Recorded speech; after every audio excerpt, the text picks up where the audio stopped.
All right, hi again, y'all. I'm back, and this style is gonna be a little different. It's a vlog instead of me going through a PowerPoint, precisely because I'm gonna be going through quite a few anecdotes, and this particular topic is really specific to me because I am currently an undergrad researcher and I want to help you guys figure out how to get involved in research, kind of how to go about it, what's it entail, what's it look like. And so that's just kind of what this whole video is going to be about. And so I'm just going to ramble a little bit. It's a good place to start is, what are my qualifications? I've been doing undergrad research since my sophomore year, winter quarter, I believe. That's when I first started going to group meetings and I approached some professors about getting involved in research. I entered a lab that I had no experience in whatsoever. So I picked inorganic chemistry and I've never taken an inorganic chemistry class in my life, ever. But I approached my PI. I'm like, I will learn whatever you will teach me. And it put me in an interesting position because I'm a pharmaceutical chemistry major. And that's kind of along the lines of you should be doing biochemistry or more biology related things because it's more pre-health and, you know, just along those lines. But the thing about research that's really cool is that there aren't really boundaries in that manner, because if you're curious about going into a specific area, go do it. Like, if that's interesting for you and it's like, oh well, that's so left field, like, no, just go do the thing. And I particularly really enjoyed the kind of project that I stumbled into, which is on redox flow batteries.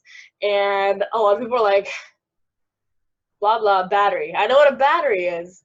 And essentially, just a brief little overview of what I'm working on for the last year is that I work on the analyte that goes in these giant redox flow batteries, which are ways of storing energy from renewable sources.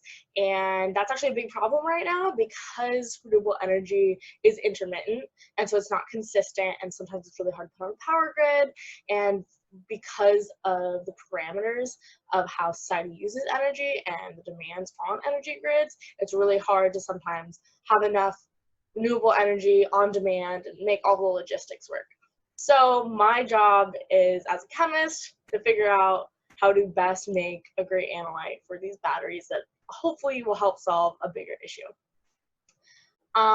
So research is really cool because I can just kind of like detour and be like, hey, this is a relevant problem and I'm working and do my little part to fix it, which is so cool.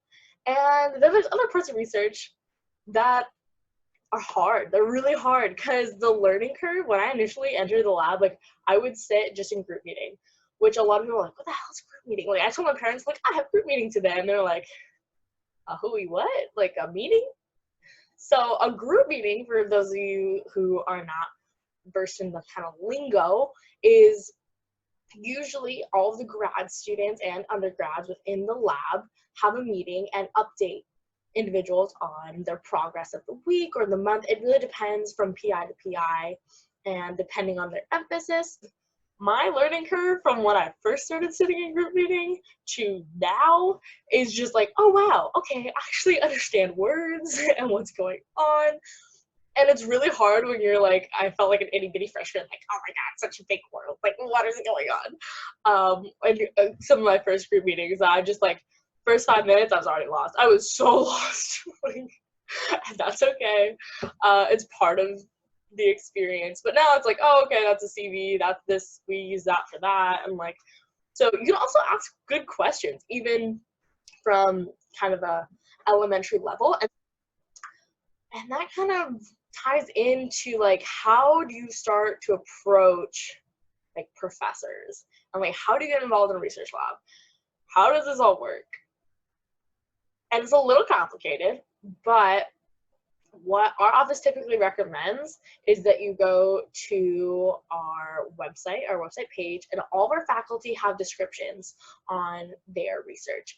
And I believe on our website, there's some of their publications, but not all. I would highly recommend, if you find a professor and you kind of read their kind of summary of what their lab does, and you're like, wow, that sounds cool, I'd highly, highly, highly suggest going to their website and looking at their papers. And even if you don't understand, like if you look at a paper, you're like, that sounds cool. I don't really get like 90% of what's happening, but I want to know what is happening, like at least a little bit more. That's a great first step and a good indicator that you should pursue kind of that avenue. Once you've taken the initiative to email the professor, the PI, who the research is related to, within that email, make sure it's not generic. I hate generic emails. And really make it sound like and acknowledge why you're interested in their research. PIs love hearing people as excited about a topic that they're invested in. And a cherry on top is if you can ask questions related to a certain paper, and or this is like a big like buzz, like we want this person kind of strategy, is like if you can come up with an idea that stems from a paper that you've read and then been able to digest and be like, hey, what if we go from this stepping stone to this other stepping stone? Like, has that been done before? Like, is there research in this area? Would you take this approach for a similar experiment to get potentially different results? So if you can take that information from a paper, synthesize it, and really start thinking about it, that is a hot commodity. If you can think for yourself, especially in relation to a research setting, PIs are going to be really interested, because this is a little bit like recruiting in a sense, because undergraduate research at R1 University is very common, and there's lots of STEM students to choose from as well. So if you really want to stand out, especially if your GPA isn't stellar, side note for all of you freaking out because like, oh god, like I don't really have that great of a GPA, like what am I doing? I really want to get involved in research, but like my grades aren't that good. Please don't fret, please. Okay, I would say 90% of PIs, when they're looking into taking on a new undergraduate, don't look at the GPA. If you are committed, you can communicate well, and you're passionate about what you're doing, they're most likely going to want to take you on if they have space in their lab. Now, when I say if they have space in their lab, that can mean different things. Labs, especially determined by, like, they're doing like lots of heavy biology work and that kind of thing. If they don't really have enough bench space, or this is really important, probably the number one thing, when a lab takes on an undergrad, they are typically assigned to a grad student or a postdoc to mentor them. And if there's no grad student or postdoc that's available to mentor that undergrad, it's kind of not worth like the risk most of the time to like a PI to just take on a rogue undergrad, because they know we don't know anything. And that's kind of a cool thing about like, yeah, we don't know anything. So you can go into whatever the heck you want, because even if you feel like you know something really well in a class, like let's say organic chemistry, taking that knowledge and then synthesizing stuff like within a lab on a bench top and like even trying to figure out the nuances within a prep, that's hard. And it's a really different skill. So do not be overwhelmed that you know nothing, because everyone expects you to know nothing and they remember when they knew nothing. So it is okay. And the lab that I've been in has just been so nurturing and patient and fun to work with. And so I've learned so much. And I've actually been working there all summer. And learned like the learning curve, even though I've been doing research for a long time, I just feel like it's an exponential kind of growth curve, which is really cool. At times it can be frustrating because, you know, it's so much trial and error and figuring out what the heck is going on. But if you do kind of get that ebb and flow, it kind of means it's working. All research has an ebb and flow. But if you feel like it's never ebbing or flowing and you just hate it every second of it, research might not be for you, and that's okay. something else that I want to bring up, because if you're watching this and you're like, you know what, I'm kind of miserable in what I'm doing for my research and like how do I get involved and blah blah blah. It's okay to switch labs. I really want to preface that. Thankfully, I've been really happy where I am.